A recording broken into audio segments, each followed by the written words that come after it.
Well, let me just welcome all of you who are not from Illinois, not from Chicago. Let me welcome you to the greatest city in the United States of America. Yeah, let me thank you for coming. We are going to have a hot time in the old town tonight.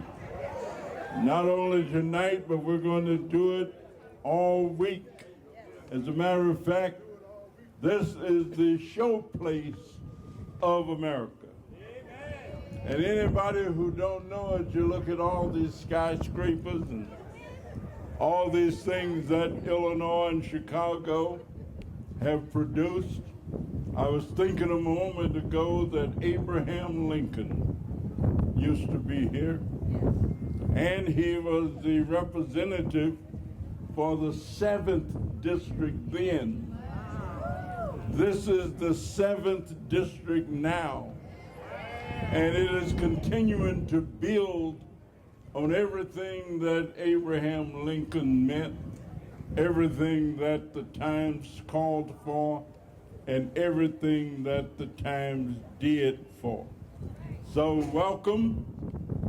Those of you who have not been to Chicago, we call it not only the hottest place in town, but we also call it the city of the big shoulders. Founded by an African-American fella, John Baptiste Point du Sable, and his wife, who was a Native American, an indigenous woman. And so Chicago continues to represent that great diversification of America and what America is. But we come this week not to crown anybody. We come this week to let America know some of what Democrats have meant to this country. Know about the New Deal, the Fair Deal, the tomorrow that is coming. And all of us are part of making it so. You know, I've seen 2 presidents in the last 2 days. Sometimes we never see a president, so I went out last night to meet President Harris, to be already famous. Then a few minutes ago, I went over here to Soldier Field to meet President Biden. And I said to myself, how do you meet 2 presidents in one day? But that's what it is. That's what it's all about. But all of us from Illinois know that we've done some fantastic things. We elected and sent to the United States Senate the very first African-American woman ever elected to that body, Carol Moseley Braun. And then Vice President Harris comes through here, and we're going to send the first African-American mixed race heritage president, woman, female, to become president of the United States of America. Of the United States of America. We know they said it couldn't be done, but every time they say it can't be done, we're busy doing it, making it happen. I was just thinking earlier today about the great big infrastructure bill that we passed, and Illinois got $17 billion from it. So they're fixing roads and bridges, highways and alleys and all those other things, but that's not even enough, because I've been told that if you get too carried away with what you've already done, you never realize how much you can in fact do. And so we're going to be rebuilding America. We're going to be making sure that women have the right to choose, the right to decide. We're going to make sure that children, every child should have access to early childhood education.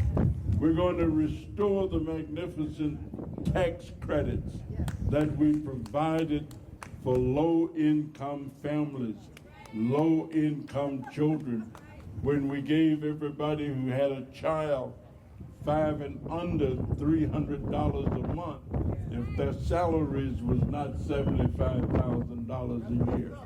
There are a lot of folks in America whose salaries are not $75,000 a year. You know, we still need to raise the minimum wage. Yes. $7.50 in some place ain't enough to live on. That's right. And it don't even come close in a place like Chicago. So we are all fired up, ready to go, and ready to make America become America we've never seen. But we all have some notion of what America can become and will become as we usher in a new generation of leadership. So I want to thank all of my friends who've made the evening right here possible, and it's a whole bunch of them who've contributed, and that's what it takes.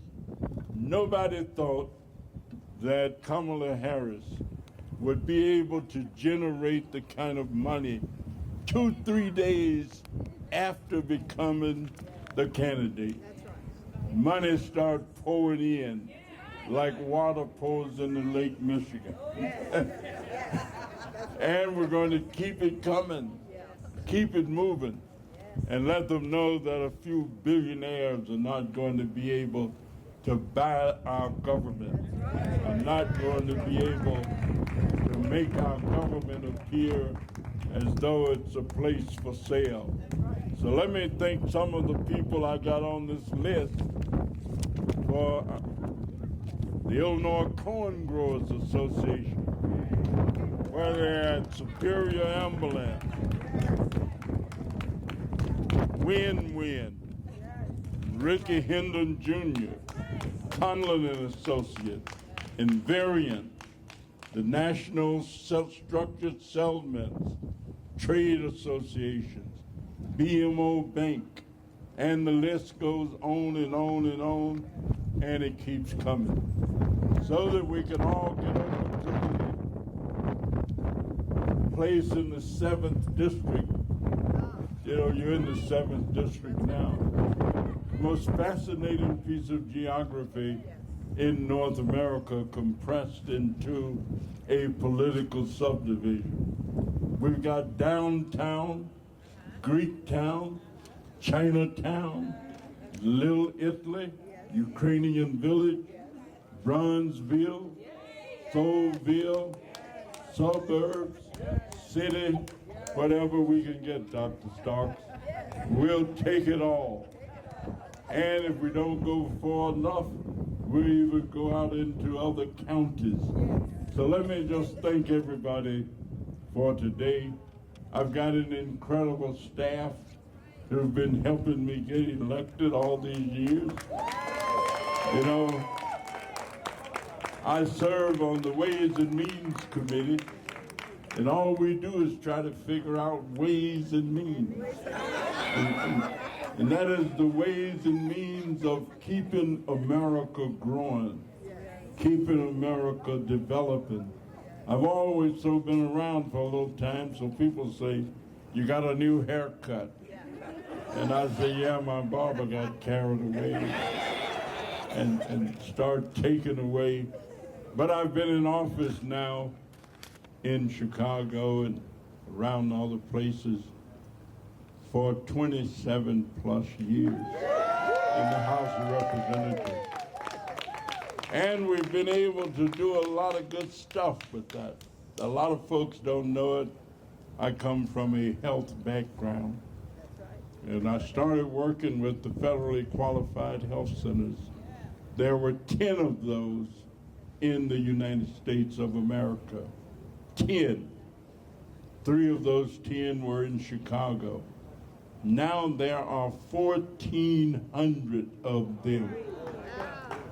Now they are serving more than 30 million low and moderate income individuals every year. 30 million low and moderate income people who get health care in those institutions. So anybody who don't think change comes, stick around for a while. Be around for a while. Sam Cooke said it may take a little while. So change is going to come. So let me thank all of you for being a part of that change. I want to thank my chief of staff, my district directors, all of those, Tiema, Sharita, Josie, the whole bunch. I got the best in the West. And that's what keeps us moving. That's what keeps us going. And of course, I thank those folk who live in the 7th District because they keep me coming and going. Have a wonderful evening.